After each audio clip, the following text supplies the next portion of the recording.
Look, we're here with Dr. Tania Tarjan for our monthly, or not so monthly, coffee date. So, tell me, Tania, what is going on? What is the state of medicine? Whether it's emergency medicine or internal medicine, inpatient, outpatient is very difficult. Longevity in this career is very hard because there's so many years that place into going into this field, and you reach a midlife crisis question point. Mid-career. I hope I'm not mid-career. Can I be like at the end? Asking yourself, can I continue until retirement? And when I was in, like, even 5 years ago, I think, I would say before COVID and all, I remember people would ask, what, if you won $1 million, would you still work? And I'd be like, what else would I do? And now I'm like, what? Till do I have to work next month? True. And I can't. Because looking at retirement and thinking retirement will take place at 65 or 70, I'm approaching 50 now thinking, can I do it? Can I change careers? Can I stay in the game longer? You know what else I think? It's not even so much that medicine is a problem or the career is a problem. It's how much of it we do and how much of it takes from us. Because let's say you could work a couple of days a week and be fine. I don't know that we need to quit and shift completely. I think we need to be able to cut back and have more control over our time. And I think that's what's really missing. I looked at my July schedule. I worked almost twice as many hours as I normally do because people were on vacation and they wanted us to cover different shifts. I'm all burned out all over again. Caregiver that is so innate and embedded and still prevails. We pick up all these shifts. We work all these 12-hour shifts. I can't think of a shift that's less than 12 hours. Holidays, Christmas, weekends, nights. Yeah, we give up a lot of personal time. Our families adjust. And it's just normal. That's just normal for us. It's not even, when people say weekends, I'm like, I work half of my weekends all my life. It's okay. It's just, I think we really just have to say no and also build alternative streams of income so we can support our life and work as an option or work to a degree that's comfortable. And that's my main goal with all of this is really like, how can I cut back? Like, how can I just, and it's not simple. Pursue other passions without having to be glued into a hospital or in healthcare. Speaking of which, your alternative passion. Oh, the writing, I think. Yes. Actually, we were talking about it last night. I've been dabbling with the idea of advising pre-medical students into getting into the healthcare field.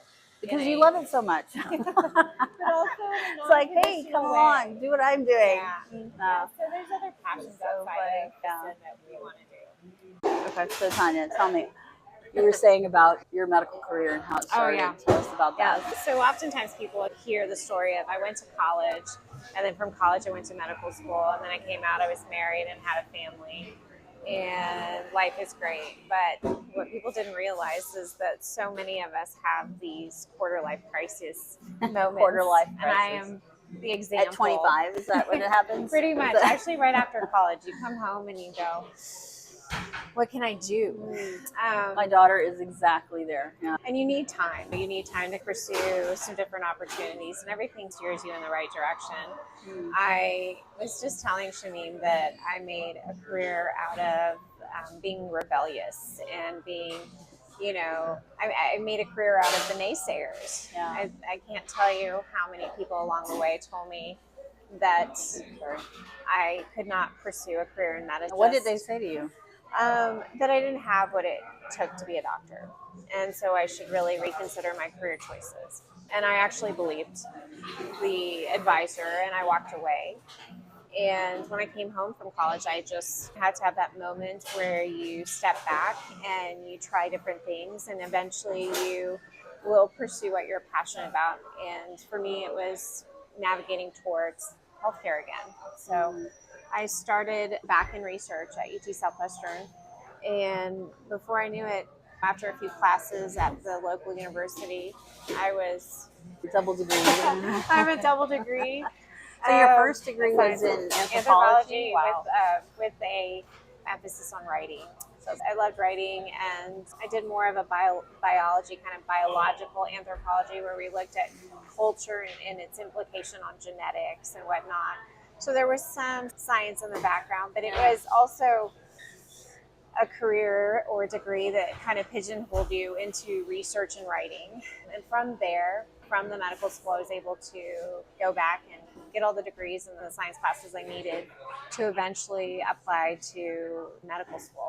We're not all traditional applicants. I am very much so non-traditional. That's so a cool. rebel. Yeah. But it can happen. And the good thing about education, or at least what my dad would say, is education has no age. As long as there's interest, it can happen at any time. Wow. And Very cool. here I am. It's a great story. Yeah. No, I was the super traditional, hyper traditional route. And, Totally. and it's very interesting because when my children hear me talk about it, they feel so discouraged when they hear my story, because they're like, I don't have that. I don't have this passion that's since age 10, I want to be a doctor. You know, like they're like, they feel like they're somehow inadequate because they don't have that. So it's really great to hear, and I'm going to share this story with my kids because it happens. People go back and they go, and I try to tell them that. I go, listen, not everybody has that route. You're going to find your own way, and you're going to have to allow that to happen in time. So that's really great, and I'm really proud of you. Thank you. Yeah, never always pursue your passions, and I don't know. But what's interesting is now you want to bring in that writing. There's something obviously that led you even down that path, and that part of you is still around, and it wants to collaborate with this new identity and create something that you can be a contribution to others with your story and with your skills. Like you have writing skills, you have the medical side, and you want to bring that together and contribute to others. That's pretty awesome. Life is about experiences. Dr. Abraham Verghese, a former mentor of mine from medical school, would always say geography is destiny. And all these life experiences in different places, whether it was when I was in Boston, if it was at UT Southwestern doing research, or here in town at UT Dallas, all of these little moments in life shape the person I am. So I thought, using my experience to create a platform to reach out to individuals who are wanting to make career changes, an advising platform where individuals who are wanting to apply to medical school or any kind of healthcare field could reach out and have some guidance. You don't want lab intense courses all together that are time consuming and can affect your GPA. Because at the end of the day, let's be honest, they do want A's. They do. They want grades. The grades have to be there, but there's a way that you can get it. I think everyone can get it. It's just how you pair your classes together. That, as well as capturing who you are through an essay, is very important, because they're reading a lot of essays that talk about how they want to help others. But how does your message come across, and how do you give them a moment of who you are on a sheet of paper to then hook them or bring them in to want to meet you?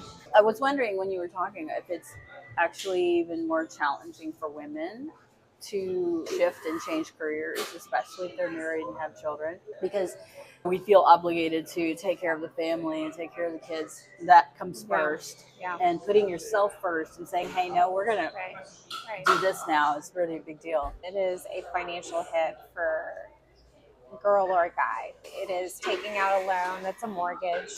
And not only that, when you choose to go into a career in medicine, it's very hard to have every aspect of life outside of medicine. Having family, starting a family, it's really those years, everything's on a pause. And in that situation, it was raising my daughter. So thankfully, you find a way to adjust. Eventually, and then we're still adjusting. We're still working it out, right? Totally. So, we're not sure. Work in progress. Yes. I think life is, in general, I don't know that I think we bash medicine so much because we're doctors, but like really any career, it's always a challenge to find that work-life balance. And then we all get burned out, I think, no matter what career we're in. Like I have two sisters in education, and I think they feel it too. It's taxing in its own way. So I feel like every career has that general, like if you've done anything for 10, 20 years, you're a little bit beat up. No, but I have to say that One thing that we do have in healthcare is there is a need for us. There is a need for physicians. There's a shortage of physicians and a population that is growing, outgrowing what we're able to provide. So having that reassurance that we're needed and that there's opportunities all around us, job security. I think we're very fortunate in that aspect, but I think recently the whole idea of artificial intelligence has made us a little nervous that maybe artificial intelligence can potentially, instead of providing additional support, can potentially replace us. And so there's a little tension, a little fear and trepidation to the whole idea. Anytime there's a new technological advances, I think a little bit of fear. But I think overall, I hope it helps take some of the burden off physicians, the documentation and metrics and things that we have to do. If we can automate some of that, maybe it could be helpful. The other thing that I was thinking when you were talking is the fact that there is a growing population that needs physicians. Right. We need to create a solution that is, or a career or profession that's sustainable, right? Because we need like you and I might need a doctor, right? So if we're all like exiting medicine because we can't handle it, or there's so much burnout or things like that, then who's going to be left to take care of you and I? I'm going to be in a hospital. I want this woman at my bedside. She's like one of the best. And how do I support? Right? How do we support each other in being healthy physicians so that we can be for the long haul?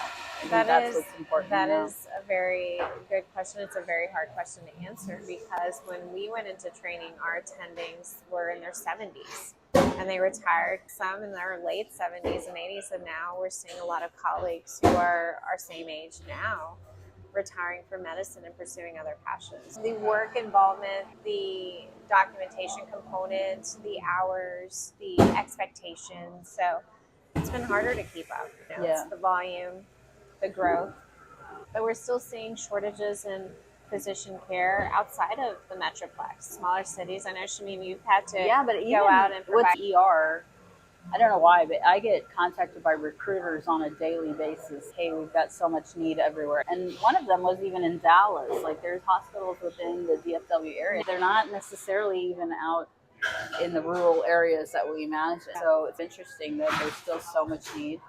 And I just really we want to encourage the next generation of the best and brightest to pursue medicine. We want good doctors in place.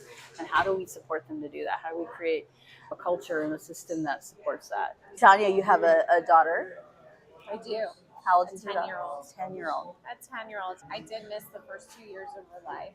Oh my God. I owe my mom and dad a ton for being there most of the time. Those were the first 2 years, and it was the tough years that I was pretty absent from. So now I have this 10-year-old who is glued to my side, and everything that I want to do or every decision I make is with her in mind and with her future. So that's why we're doing all of this, right? And then you want to leave a legacy. You want to leave an example. Right. The biggest legacy you leave your children is your life and your example.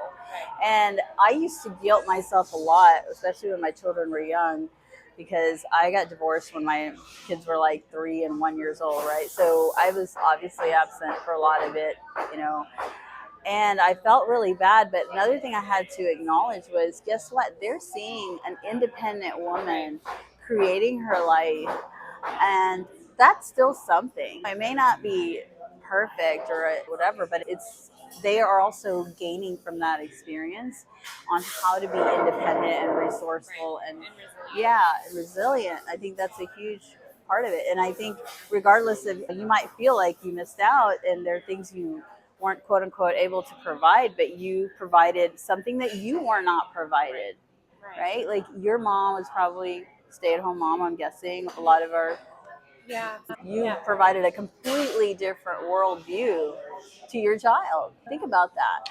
And I think that's really remarkable. And I don't feel like women give themselves enough credit for, hey, we're setting the new example and a whole new tone for the next generation.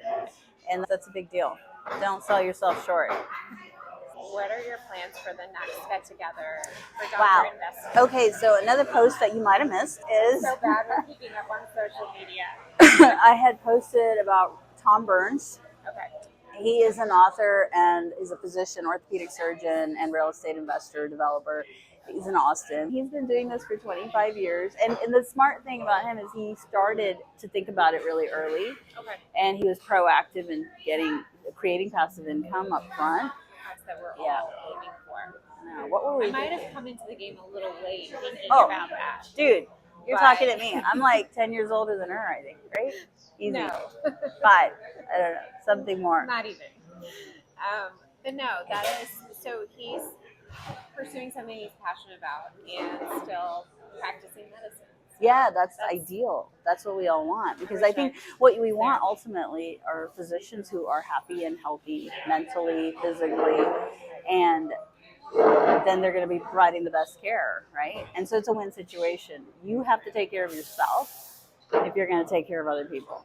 Like the airplane analogy, put your own mask on before you put it on others. It's like, it's so true. You have to take care of yourself.